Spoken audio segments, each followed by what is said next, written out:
Combien je suis différent ne se mesure. Longtemps, par manque de confiance en moi sans doute, j'ai toléré des demi-sels dans mon entourage. Passé la cinquantaine, j'ai commencé à faire le ménage. Et me voilà maintenant vierge de toute amitié louche, prêt à prendre un nouveau départ, sans jamais me départir de ce goût que j'ai vissé au corps d'admirer qui m'arrive à la cheville. Je suis la cheville ouvrière de mes amours et de mes amitiés. Mes amours importent assez peu, car je ne rêve ni d'une entente parfaite, ni d'une relation fusionnelle. Un bel oxymore, quand on y songe. J'aime ma solitude autant que j'aime la communiquer à qui sait rester à bonne distance. En amour, je puis dire que j'ai été vampirisé par des femmes sans grande envergure. Ce temps est révolu. Ma gentillesse qui était en passe de devenir dangereusement proverbiale, je l'ai retournée comme un gant et j'ai souffleté avec cet unique gant quelques fâcheuses, puis je l'ai jetée aux orties. Les poubelles de mon histoire sont vides depuis fort longtemps. Les plus brillants d'entre nous se moquent bien d'être suivis de près ou de loin par une cohorte d'admirateurs ou bien une colonne de gens hostiles. Nous savons pertinemment que nous sommes tous voués à l'oubli. Finir dans un manuel scolaire, faire l'objet de thèses, sera le lot de quelques-uns d'entre nous, la belle affaire. Bien sûr que nous sommes tous des êtres vénaux, nous vendons notre force de travail, et pas toujours à la hauteur de nos espérances, ni de notre valeur. Je ne fais pas partie de ceux qui crachent l'argent. Il est très facile de critiquer sa famille, son pays, ses collègues. Dans ces critiques se loge une joie morose que je goûte fort peu.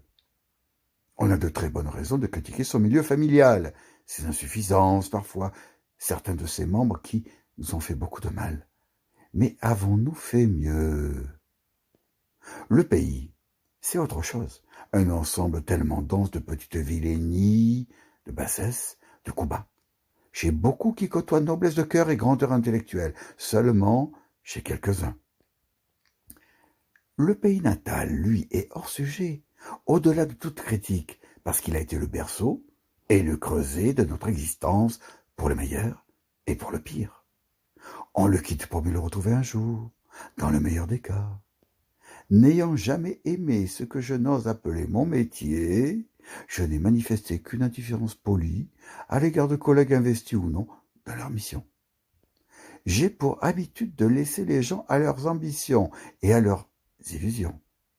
Et je ne désire en rien partager mes goûts et mes couleurs avec des personnes qui ne sont rien pour moi.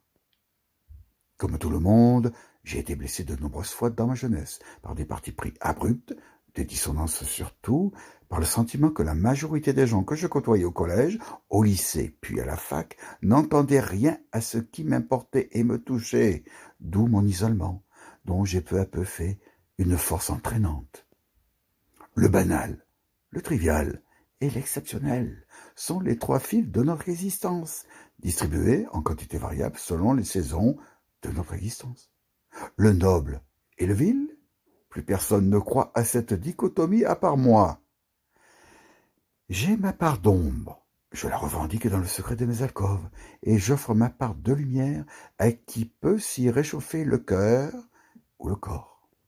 Sincère, mais qui est à même d'en juger à part moi?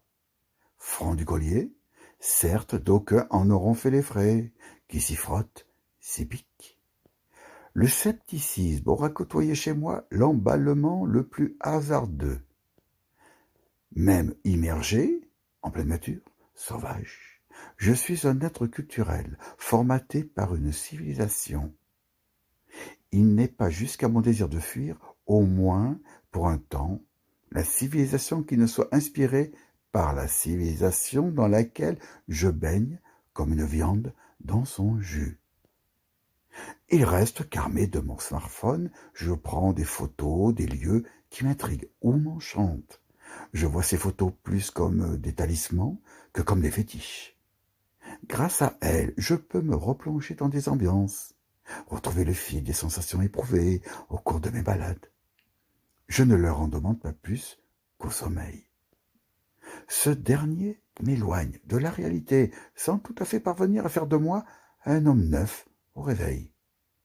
Je broie durant la nuit des pans entiers de mon passé qui interagissent peut-être avec des moments de la veille, parce qu'ils ont trouvé un écho dans le gigantesque stock à souvenirs de ma mémoire, que je comparerai volontiers à un iceberg, dont la partie immergée dans le vaste océan de la vie collective reste invisible, mais fort agissante, si l'on s'en approche de trop près.